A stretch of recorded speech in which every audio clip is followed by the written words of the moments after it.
Hey y'all, my name is Cassie and I am the creator of Pieces of Scrap, and in today's video we're going to be doing another free pattern review, and these are all patterns that I have taken from my mass list of follower pattern suggestions. So if you're interested in getting added to that list of any patterns that you come across that you want me to review in a future video, make sure you follow me on Instagram, and whenever you see any free patterns that you're interested in knowing how they turn out, you can either send them directly to me in a DM, or you can, in the comment sections of those posts, you can tag me and let me know that you want me to try it, or however you want to let me know you want to try it. I would be happy to take your suggestions in future videos.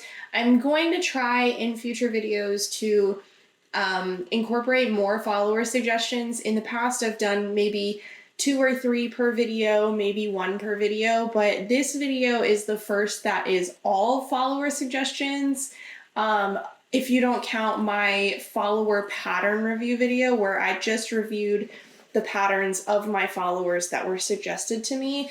And you can look out for another one of those in the future. I'm always really happy to review y'all's patterns and let you know how you can improve on them. I also, in that last video where I did a follower pattern review, I actually offered my help and feedback to directly work with those people if they feel led to rewrite those patterns. So that is definitely something you can utilize me for if you are having your own patterns tested or anything like that, and you're not having a lot of luck getting good testers for your tester calls. Be sure to also reach out to me for those as well.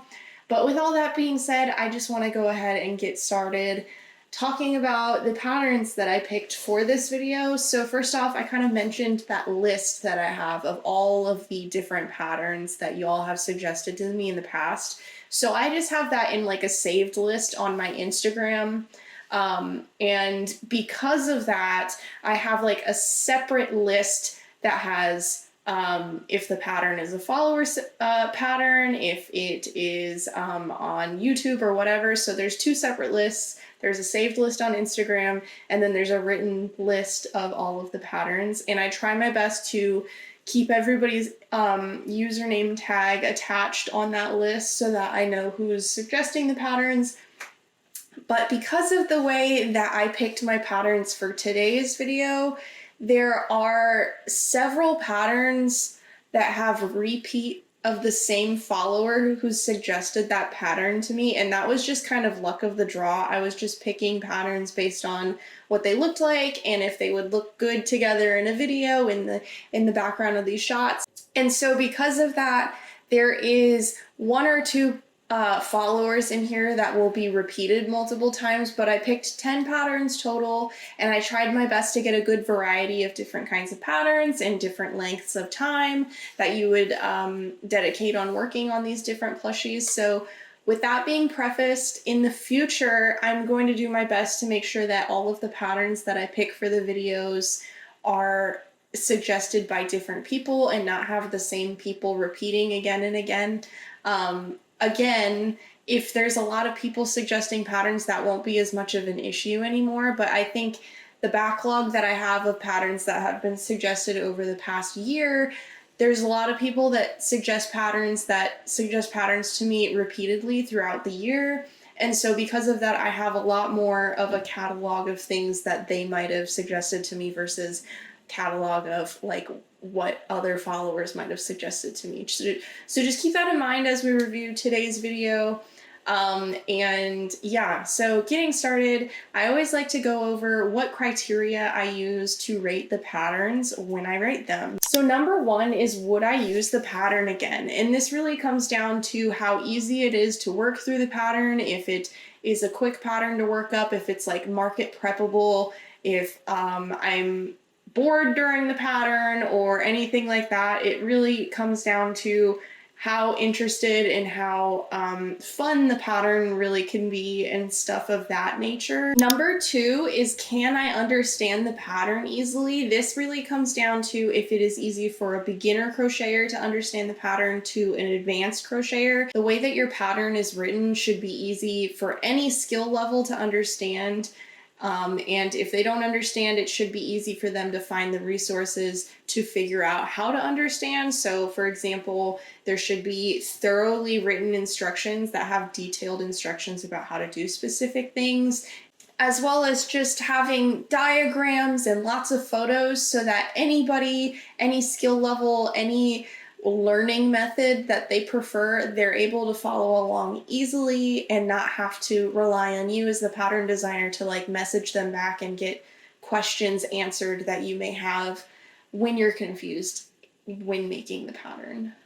Then finally, number 3 is, do I like the finished product? And this always is about whether it's a case of expectations versus reality, where you have a pattern photo that looks a certain way, and then when you finish making the pattern, it looks completely different. I'm always really surprised when that happens, and it's also kind of a letdown when that happens as well. So just keeping all of that in mind, let's just go ahead and get started and talking about today's first pattern. The first pattern I reviewed for this video is Snailed It. This is a collaboration pattern between Crochet and Res Crochet, and it was suggested to me by High Cliff Crafty Creations. So really cute no-sew pattern. I want to go ahead and show you kind of how it works. So this snail shell is like a backpack that you kind of fasten onto your little snail body. The snail body is completely no-sew, worked into several different pieces here. So the body itself, like the little worm bit, is a piece on itself. The little frill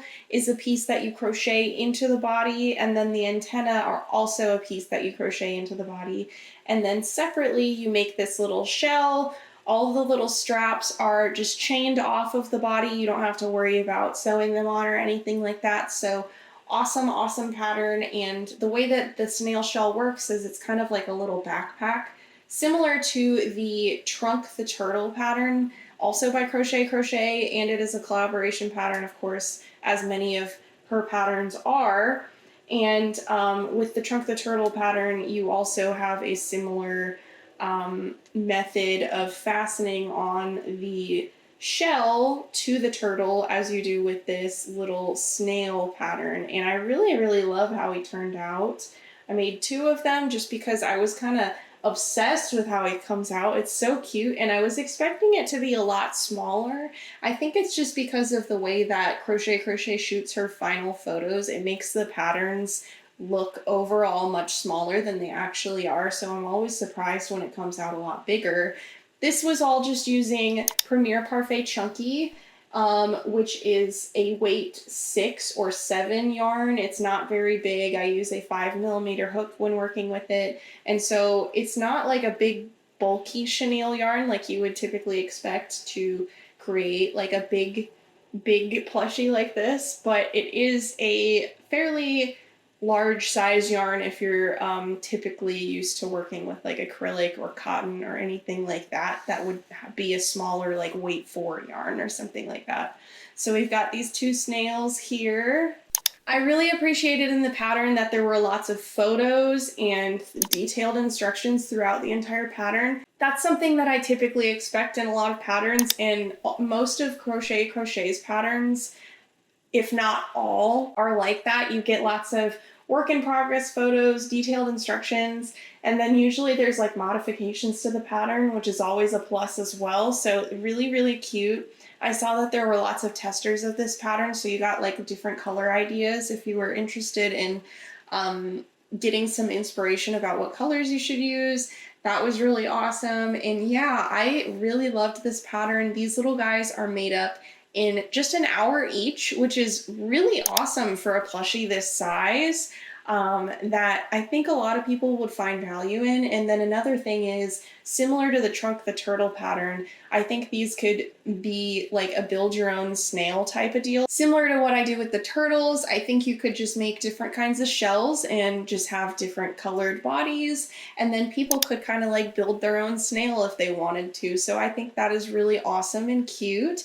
And yeah, I have no bad comments about this pattern. I love how it turned out, and I would rate this pattern 5 stars out of 5. Alright, so the next pattern that I reviewed for this video is another free pattern. It is the Chubby Owl, and this is a pattern by JM Adorable Plushies, and it was also noted in the description of that pattern that it is a free pattern that was adapted from another free pattern by Tatiana Kusher-Yava-Yaya. I hope I'm pronouncing that correctly, and that was translated by Carmen Crochet, found on her blog. That's what it said in the description, so I thought it was pretty important to include that in this pattern review. So this was a pattern suggested to me by Fairy Mama Crochet, and it was a really nice pattern. As you can see here, I made a Duolingo owl as well as like a snow owl. And I just really love how it turned out. I will preface this with this pattern is not no-sew. There are separate pieces that you have to crochet separately and then sew onto the body. So let me go ahead and set down my snow owl so I can just tell you which parts of the body are sewed on separately. So we have these feet down here. Each of the toes is crocheted separately, and then once you get to the third toe, you crochet all three of those toes together without sewing them together, which is nice. And then you finish off each foot by ending on this little ankle bit here, and then you sew each of these feet onto the body, and you don't crochet them onto the body. Next up, you also have to make two of these wings and sew them onto the body. And then the last thing that you have to crochet and sew on separately is just the beak, which is a pretty small piece, not really a huge deal. I also want to come on here because I actually forgot one bit about this pattern, is that the head is crocheted separately and sewn on. Completely forgot about that, so that's another bit of extra sewing that you have to do in this pattern, so it's not necessarily a low sew pattern. Upon looking at the pattern photos, I think what confused me at first was that I was thinking it was a lower sewing project because I thought the body and head were made in one piece. However, they are not. The reason I thought they were made in one piece wasn't because I was reading the instructions, but in the photos of the pattern, when you're creating the head, it's already, the work in progress photos already have it like sewn onto the body prior to the instructions that tell you to sew it onto the body. So I think that was where some of that confusion came from, where I wasn't sure if it was all one piece or just two separate pieces that you had to sew together later.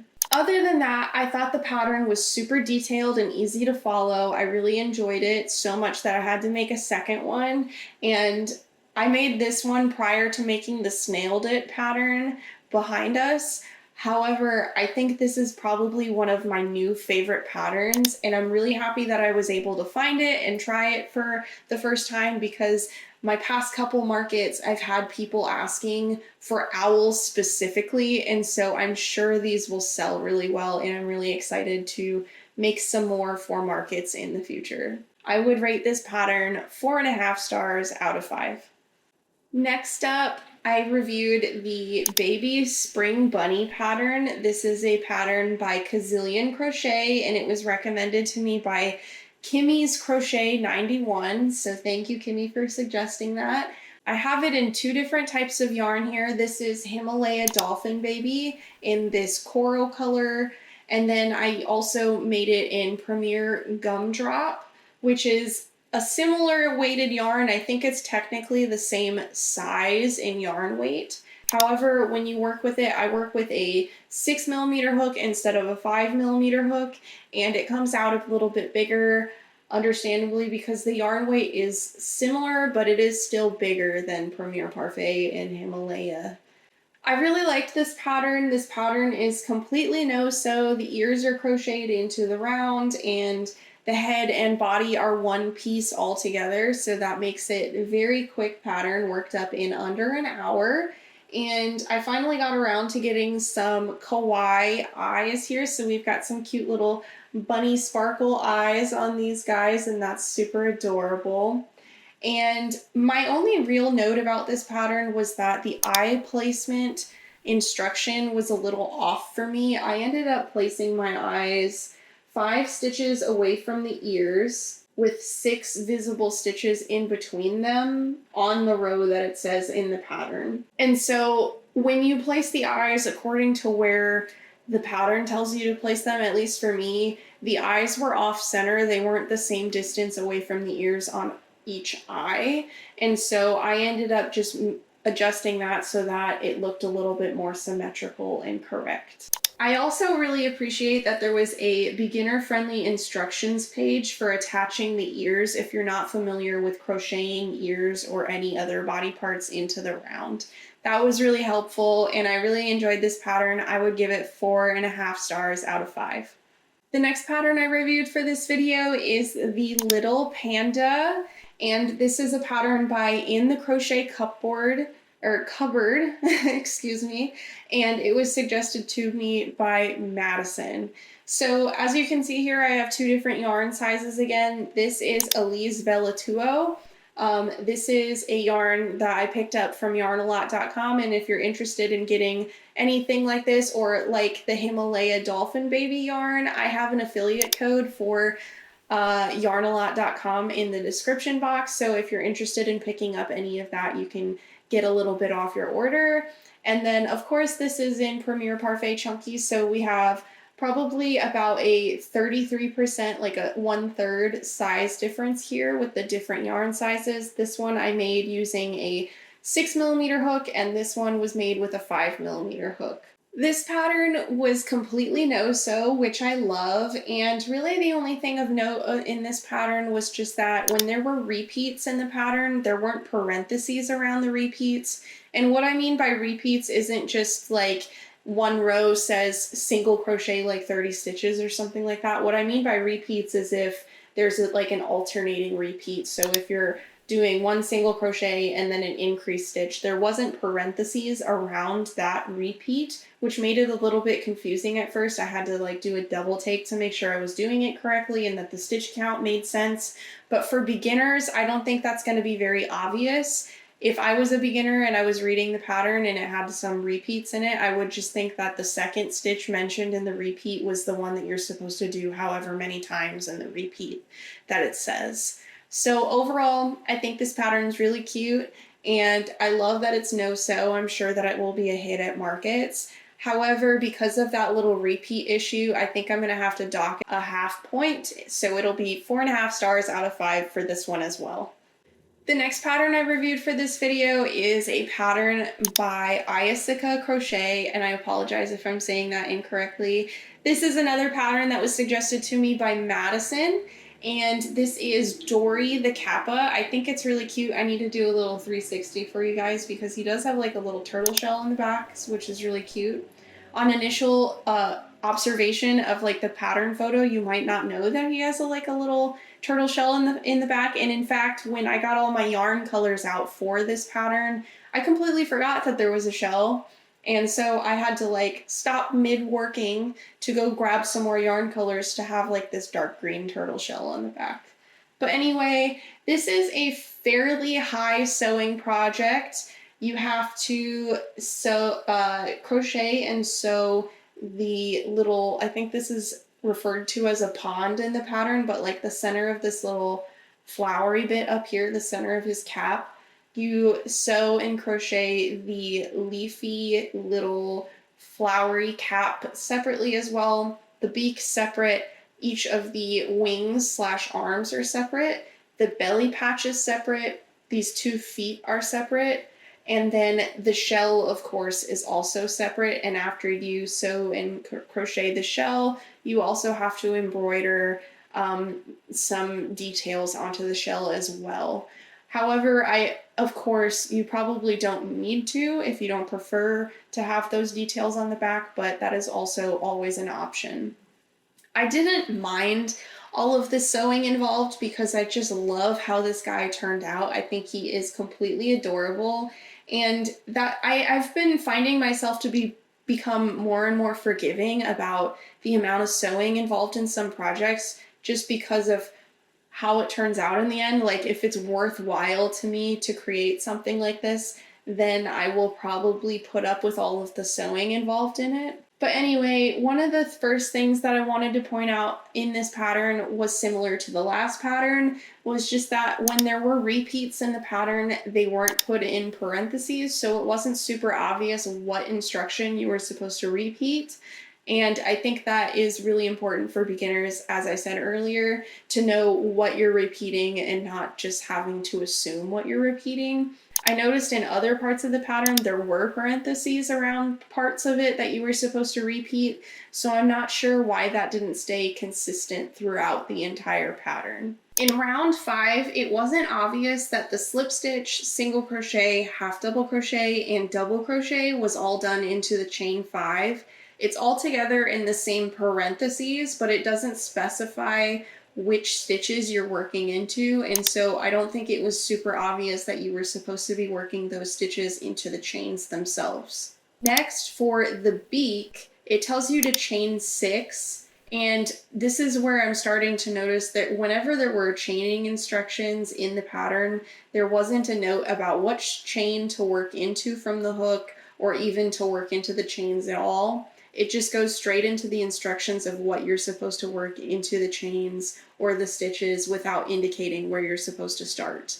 I also noticed in this same area, there was a diagram to show you what you were supposed to be doing, but I think just writing it as chain 6 and into the second chain from the hook, 4 single crochet, 3 single crochet in one stitch, 3 single crochet, and then an increase to make 12 stitches would have been enough, and you wouldn't really need that diagram. I still think that diagram is really helpful when you're first starting out, and in it being a beginner-friendly pattern, I think it is really helpful to know how that is worked, because I've even known more advanced crocheters in the past as well who have asked me questions about how that is supposed to be done, and I've had to like crochet, this was even before I started my YouTube channel, but I had to like do a little tutorial about what that kind of instruction looks like so that she was less confused about what that does look like. Because I know some of those techniques are also kind of more amigurumi focused than normal crocheting patterns, and you don't normally see that unless you're doing specific scenarios like maybe making a pair of mittens or gloves or something like that. I really love how this pattern turned out. I think he has just so much personality and he's so cute and eye-catching, and I'm sure he will sell as soon as somebody falls in love with him at market, and in fact I am kind of in love with him, so we'll see if he ends up going to market or if I end up keeping him. But anyway, I really enjoyed this pattern. It is a little bit higher sewing of a project, but going into it, I wasn't expecting it to be no sew, so it wasn't like I was like catfished into the idea that I would not have to sew anything. So with all that being said, I would give this pattern 4 stars out of 5. So the next pattern I reviewed for this video is the Baby Flower Duck, and this is a pattern by JD Plushies, and it was suggested to me by Fairy Mama Crochet. I have it in 2 different types of yarn here. So this is with the Premier Gumdrop yarn. I used a 6mm hook to make it, and then this one was made with, I believe the white is Elise Velutuo. And then the pink and the yellow are both Yarn Bee, in a color I just ended up picking up recently. So yeah, we've got 2 different types of yarn here, but very similar sizes. I used a 6mm hook for both of them. It still looks like this Gumdrop plushie came out a little bit bigger than the Yarn Bee one did. But anyway, I think it's really cute. It kind of reminds you, if you've seen some of my first pattern review videos, there was a pattern really similar to this. It was the Daisy Duck, and I think it was in pattern review video number 4 or 5, if I'm remembering correctly, but I could be wrong. But I didn't like that pattern because of all of the sewing involved. You had to crochet the head and the body separately. You had to crochet wings and feet, and you also had to crochet the flower like crown separately as well. With this pattern, you don't have to do as much crocheting and sewing on separately. For this pattern, the feet are bobbles. The wing is its own kind of like chain and work into the chain kind of stitch, and then single crochet back into the body. And then the flower wreath, the flower crown, if you want to call it, that is the only thing that you're really required to crochet separately and sew on. However, I opted for an alternative so I wouldn't have to do that, and I think it's a pretty simple alternative, so I'm offering it as like a, if you want to redo your pattern, here's what I suggest if you're interested in rewriting your pattern, JD Plushies. So what I did instead of chaining and crocheting into the chain and then having to sew the whole thing on separately was I slip stitched around the head in the circle where we were gonna sew the flower piece on originally if we hadn't crocheted it into the head. And then from there, I just ended up working the same stitches that she calls for into those chains that we would have been working into, just into the slip stitches instead, and that way you don't have to sew anything on, which was really awesome. The next thing I noticed about this pattern was in round 12, it doesn't tell you to ignore the stitches that you create when you made the wings and work around them, and that could be confusing to beginners or people who didn't see that the stitch count remained the same. So I think it's really important that that is pointed out, that you're just supposed to ignore that wing stitch that you created and work around it. Another thing that I noticed was in the round before that, in round 11, it had too many stitches between the wings for me, and they would have been off-centered the way that it was written. So instead, my wings only had 8 single crochets between them, and that could just be a tension issue, but I was having that consistently happen when I made both of these little duckies. And then I have the same note about the space in between the feet. It says there should be 6 single crochets between, but I only did 4 instead to make sure that they were centered on the plushie. So all that being said, I liked this pattern. However, I really think it should be a lot less sewing involved. Just having that one piece that you sew on is not really a huge deal, but it does take a lot of time to make sure that's crocheted correctly or sewed correctly on so that it is in the right places, and it's a little difficult to do that. It's a little bit more difficult to do that in my opinion than just to surface stitch and crochet directly into the plushie itself. And so with that being said, I would give this pattern 3.5 stars out of 5, but I definitely offer up that workaround that I suggested if you're looking into making this pattern yourself, or if JD Plushies, if you're thinking about rewriting the pattern, I definitely suggest that you incorporate that crochet directly into the body note so that it will be a little less time overall to make and a little bit less sewing. It would be awesome if you could boast that it was a no-sew pattern. Alright, so the next pattern I reviewed for this video is the Koala in Overalls. This is a pattern crocheted by Lila, and it was suggested to me by Fairy Mama Crochet. This is a really cute pattern. I wasn't expecting it to come out so small. Typically when you have a plushie that is wearing overalls or something like this, it's much bigger, at least in my experience, like the Kosinka handmade baby cow, or the baby bunny, or the piggy in overalls by Yummy by Abby, or the koala in overalls by Yummy by Abby. There's so many patterns out there like this, and they're all like 50% bigger than this one came out. So it's nice to have like a little version of it, and I love all his little accessories, all these little leaves, and the little, I think it's supposed to be bamboo, but it could be eucalyptus. I'm not sure what koalas eat. And the overalls themselves are really cute as well, and I just love the little expression and the eyes as well. I love all the embroidery on the face. It looks adorable.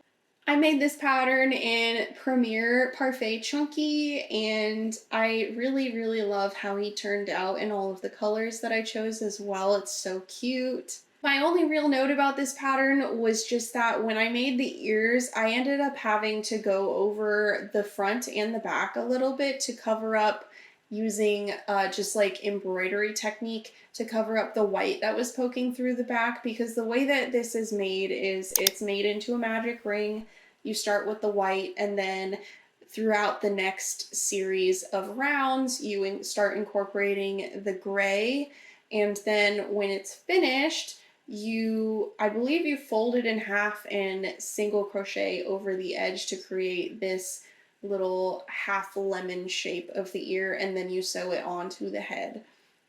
Because of the way that I folded it over the first time, there was some issues where the white was poking through on the back of the ear. I wasn't seeing that as much on the second ear that I made, but I did have like a little piece on like this part of the ear on the inside over here that was also poking through the white. I was able to hide it a little bit with this leaf, but I also embroidered over it just for extra good measure so that I was hiding those little imperfections that were created. But anyway, I really liked this pattern and I would give it 4 stars out of 5. The next pattern I reviewed for this video is Pumpkin Bear, and this is a pattern by Over My Dead Stitches, and it was suggested to me by Crochet by JJ the Boss. As you can see here, he's kind of a cute little bear. We've got an expression kind of similar to, or like the embroidery, kind of similar to how I did with the koala bear. And we've got a little pumpkin stem at the top with a leaf, and it kind of like looks like hair. It's kind of cute. And yeah, just super cute. Something I want to note about this pattern, it is kind of high sewing, but I did some workarounds to make it a little less sewing. For example, the arms, you make them first, and I was really excited when I saw that you make them first, and however, you're still supposed to sew them onto the body. So when I saw that, I was like, no, I'm not. I already folded it closed. I single crocheted it closed. Why would I need to sew it to the body? So I ended up just adding it into the last row of the body and crocheting directly into the body and through the arms so that I didn't have to sew those pieces on. And as you can see here, it looks perfectly normal and cute. I know some people don't like the kind of like tapered effect of the arms at the end, and that might be why some people opt for sewing instead of crocheting, but I think it saves you some time and it doesn't make much of a difference in my opinion. The next pieces that you have to sew on separately are, of course, the pumpkin stem and leaf, as well as your ears sew on separately and are crocheted separately, and then this tail on the back is also crocheted separately and sewn on separately. So it is a fairly high sewing project, especially if you don't do the workaround like I did to just crochet the arms directly into the body. I think the body shape overall is really unique. You don't usually see like such of a large gap in between the legs in most of patterns that are like this, as well as like he's got a little bit of a belly and he's like standing back a little too. Like his posture is really interesting and unique. And I also think like the arm shape overall, like it's more of like a rectangle instead of like a cylinder, which is cool. And yeah, it is really, really cute, cool. I don't know if I mentioned it, but he also has his head crocheted separately and sewn onto the body separately. That's also an important bit to consider when you're thinking about how much sewing is involved in this pattern. The next note I have is just that the instructions for the leaf, I think, need some tweaking.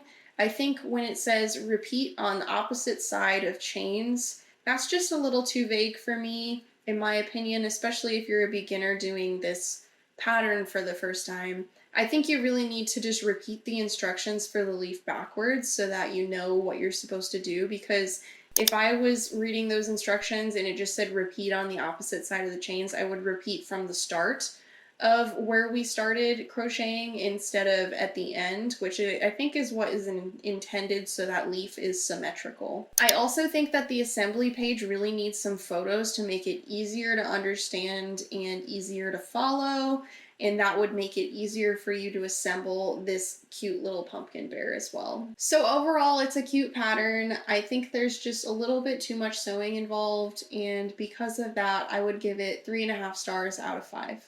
The next pattern I reviewed for this video is Hello Kitty by Knitang Stuff, and I actually lost the user who suggested this pattern to me. I don't know if it's because sometimes some people will suggest a pattern to me through a Amigurumi free pattern repost page, and I typically block those pages, so if you're sending patterns to me through those, I won't see them. I might see like the thumbnail for it, but half the time it just doesn't even show up. because I block most of those pages because I don't want them reposting my patterns. That's why I do that. And then the other thing is, I don't know if that was the case, or if like somebody had commented and tagged me and I saved the pattern but just forgot to write their name down, or what it was. But if you were the person who suggested this pattern to me, definitely make sure you comment down below and let me know it was you. I would love to credit you in the description. I just somehow lost your name. I thought it was a little weird that this pattern wasn't made in the typical amigurumi way. What I mean by that is at the end of each round, you're supposed to slip stitch into the first stitch of the round and then chain one before you start the next round. And that's not very typical for a amigurumi pattern. Typically you just work continuously without stopping, marking the first stitch of each round. So that was a little different. I don't think that's the reason why mine looks a little bit differently than the pattern designer's does. I'm not sure if it's because I just stuffed the head too much and it made it a little bit taller, or what it was. Another thing that I noticed that was a little bit different was just my ears are a little bit pointier than the pattern designers are in the photos. And I don't know if all of these discrepancies are because of a different type of yarn being used, or the hook size being different, or what. But I feel like 5mm hook with a Premier Parfait is pretty typical, and it doesn't cause a lot of gapping. You get like even distribution between your stitches when you crochet, as well as just there's not any issues with tension of like that cone shape that sometimes happens if your yarn is too small for your hook size or too big for your hook size.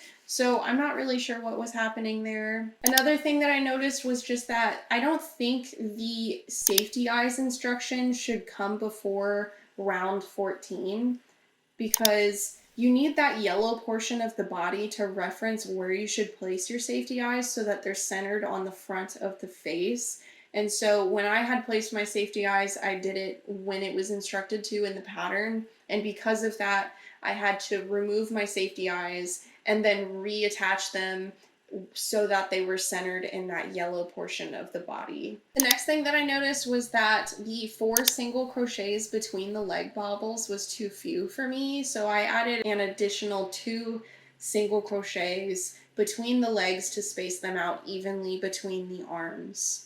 I appreciate that there's an instruction to place the safety eyes, and there's also separate notes for gluing felt pieces onto the face, but I wish there were instructions on how to embroider a nose if you choose to do that instead of cutting out felt and gluing it on. And then a side note that I wanted to bring up as well was just that when, I don't know how many crocheters or how many plushie makers in general choose to use felt instead of embroidering or using eyes, but when you guys do you prefer that there's instructions on how to cut out those pieces, or like how to stencil those pieces onto felt? Like, I've never seen that before, and it's never occurred to me until this pattern where I was like, well, isn't that important if you're cutting out felt pieces, like having instructions on how to do that? I feel like that would be important to me if I was doing it myself. So with all of that being said, I would give this pattern 3.5 stars out of 5. So the final pattern that I reviewed for this video is Rony, the ring-tailed lemur. This is a pattern crocheted by Holly, and it was suggested to me by Fairy Mama. It's a cute pattern, but I had quite a few issues with it that I'm going to go ahead and get into right away. So first off, I appreciate that the start of the instructions tells you what direction you're working. It says specifically that it's worked from the bottom up, right underneath the heading that tells you you're working on the head and body. Next, in round 10, I think the 4 single crochet in white are supposed to be more centered on the white patch, but they should begin only 1 single crochet into the white patch instead of where they are actually beginning, which is more than halfway through that white patch. So I ended up shifting where that color change was to make sure it was more centered and to make sure it was getting this teardrop effect that is consistent with the pattern photos. Next up, in round 11, it was the same thing. That white patch was off center, so instead of doing 2 single crochets of gray after that bobble, I did 1 single crochet in gray, and then I switched to white. I did 2 single crochets in white, and then I switched back to gray, made 2 single crochets in gray, and then just continued as normal. Later in the pattern, when we're working on the face, I had to shift the color changes in row 16 through 18, because for these to be correct, I had to move the color changes so that the center of the white patch would have been between the eyes, which was 3 single crochets. For me, there was 14 single crochets to the first color change instead of 20, and because of that change that I made, I had to shift all of the rows following. And as you can see here, if you compare my little lemur to the pattern photos, it isn't much different. I'm not sure why there was such a huge discrepancy. 20 single crochets to 14 single crochets, that's a 6-stitch difference. And typically, if it's due to tension, you're only seeing like a 1 to 2 stitch difference in color changes. So I'm not sure why that was happening and why it was so different from what the pattern designer wrote. Next up, when you finish the ears, there's not a round number where you're supposed to sew the ears into. And I have the same note with every area where we have to sew something onto the body after we crochet something. So especially with the tail. There's a photo of the tail, but there's no photo of the back of the lemur to show you where to sew it on. And I think all of that is really important. I noticed after writing those notes that there is an assembly page after all of that. And at that point, I had already gone with my gut and just like referenced the front page photo to place where I was sewing things on, because I was being told in the pattern to sew as I go. So it was a little confusing to me when at the end of the pattern, all of a sudden we have a assembly page telling me where specifically to sew those things onto. Overall, I think the pattern is really cute. I think it's really recognizable that this is a little ring-tailed lemur, and I'm sure he will be popular at markets. I just don't see myself making this again to market prep, maybe to do as a commission if somebody like requests it specifically. But making this pattern again in the future, to me, just kind of sounds like a nightmare. I don't really want to try it again just because of all the issues I had with color changes and having to figure out how to center them so that they look correct, and also just like sewing things on and just having to guess where they're supposed to go just because of the way that it's written. It tells you to sew them on before it tells you where to sew them on, so I just assumed that there wasn't any instruction about where. And because of that, I don't think I'll be making this pattern again in the future, but if you're looking for a cute ring-tailed lemur, this is definitely an option for you, especially since it's a free pattern. I just think the pattern needs a little bit tweaking to make it kind of more easy to work on and work through. And I know as a pattern designer myself, writing color changes and making sure they're getting put in the right places when you're writing those color changes can really be a nightmare, but I don't think that a tension issue is what was happening here because of how much of a difference I had to move everything over. By 6 stitches on the face, that just seems like too much for it to be a tension issue. So anyway, I would rate this pattern 3 stars out of 5.